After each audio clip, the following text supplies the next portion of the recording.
Some local Patriots fans took advantage of all that snow. We'll show you the snow sculpture celebrating the team. No school today in Barnstable. We have details about how that will affect the school calendar. Plus, we take you inside a fun new music class for toddlers at the Sturgis Library. These stories and more on this episode of Barnstable Today. It's Monday, February 2nd, 2015. I'm Sarah Mannel. A pile of excess snow moved to Calmus Beach during last week's storm was put to some good use by local Patriots fans.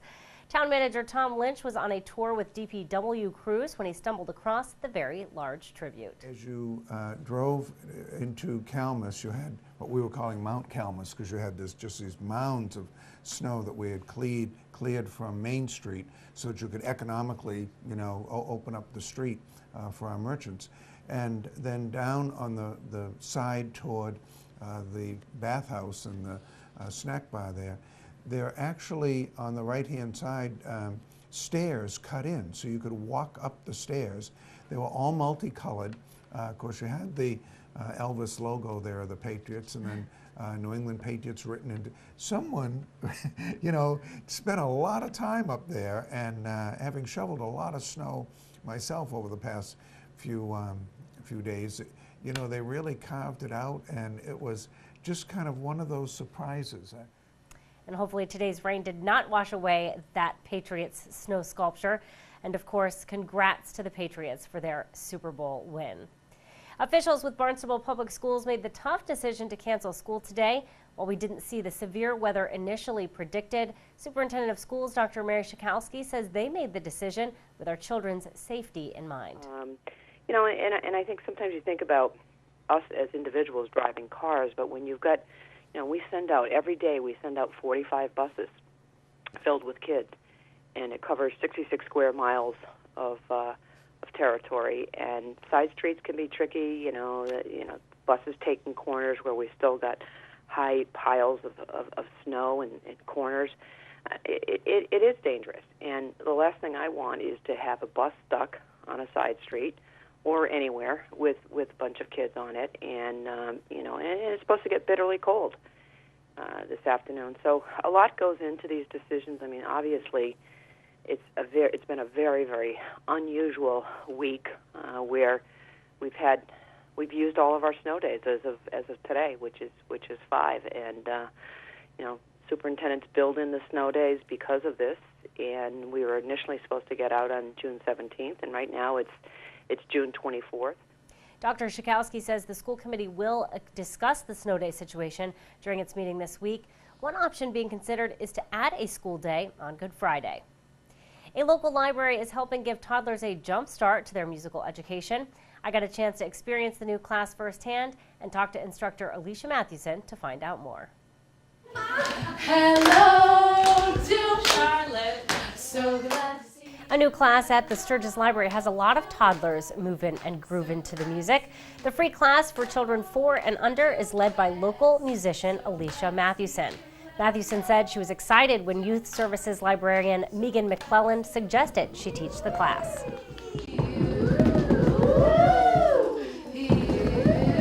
Well, I was trained in Music Together, which is an early childhood music program that I think is one of the best. And I was originally trained and still work for Merrill's Music, which is based in Harwich.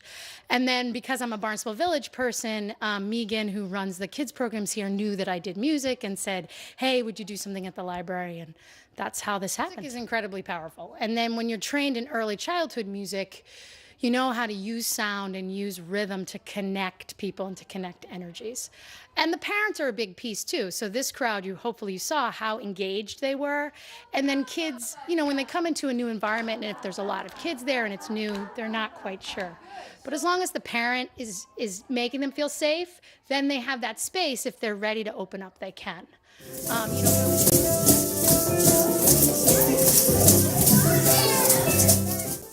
Alicia encourages parents to let their children dance and sing on their own.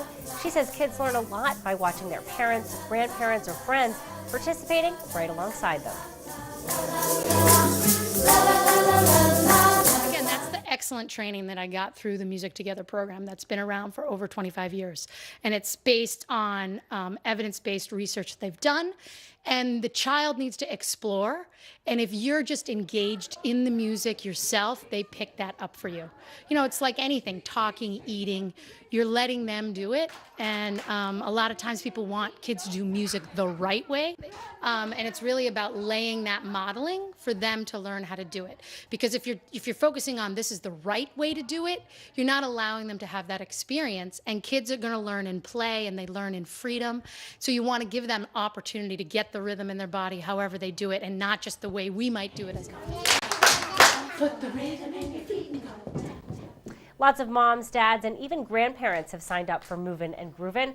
Patricia Lee says she loves seeing her grandson beginning to enjoy music. I raised my own children in the library. I was always in here, and it's very important that, to me, for him to be here too. He loves it. Music, oh my God, it's a great way to relax and learn, and music is beautiful.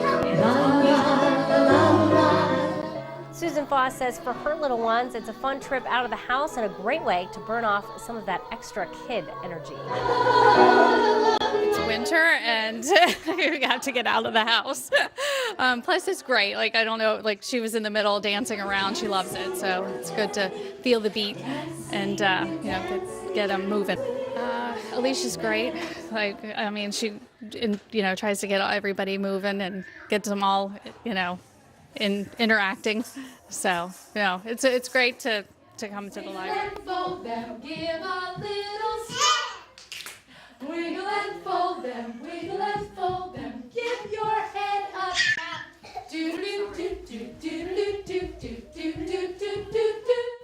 Even amidst all that fun, Alicia says the class will prepare kids for music literacy. Brain, 0 to 5. Both music developmentally, but as we know, all development is happening so much there.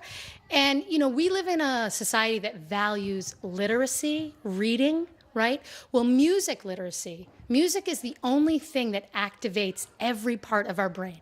This is now scientifically proven. So for a child to 0 to 5 to be engaging in music is so good for their whole being. And then if they choose to go on and really study music seriously or even do an instrument for fun, they're already at that basic music competency.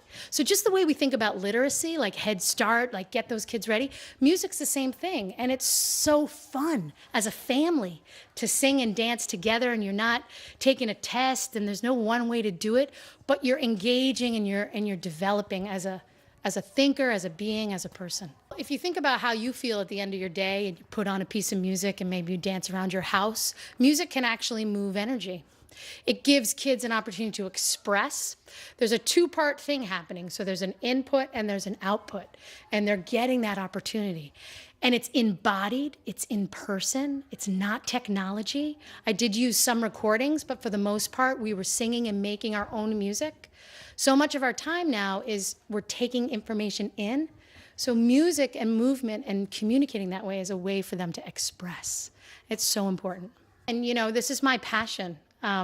Early childhood music and movement, I think, is a key to well-balanced human beings and people who can go out and be adaptive and creative and pursue whatever in service of the world. And I think we need as many people right now that feel good and feel focused, and I really think music and movement help you do that. You can call the library or visit sturgislibrary.org for more information or to sign up for the class. Well, it is tax time in Barnstable, and due to recent winter storms, taxpayers have a few more days to submit real estate and personal property tax bills. Tax payments are due today, Monday, February 2nd, but the tax office is extending the deadline until Friday. No interest will be charged on tax bills that are submitted by Friday, February 6th. Payments must be made by the close of business on Friday. If you have questions, you can call the town collector's office. Well, be sure to tune in to our hour-long news program, Barnstable This Morning, weekdays at 7 a.m. On tomorrow's show, we will chat with Police Chief Paul McDonald. We'll find out more about the school committee with Chair Margot Weber, and we'll get the latest from DPW Director Dan Santos. For Barnstable Today, I'm Sarah Mantle.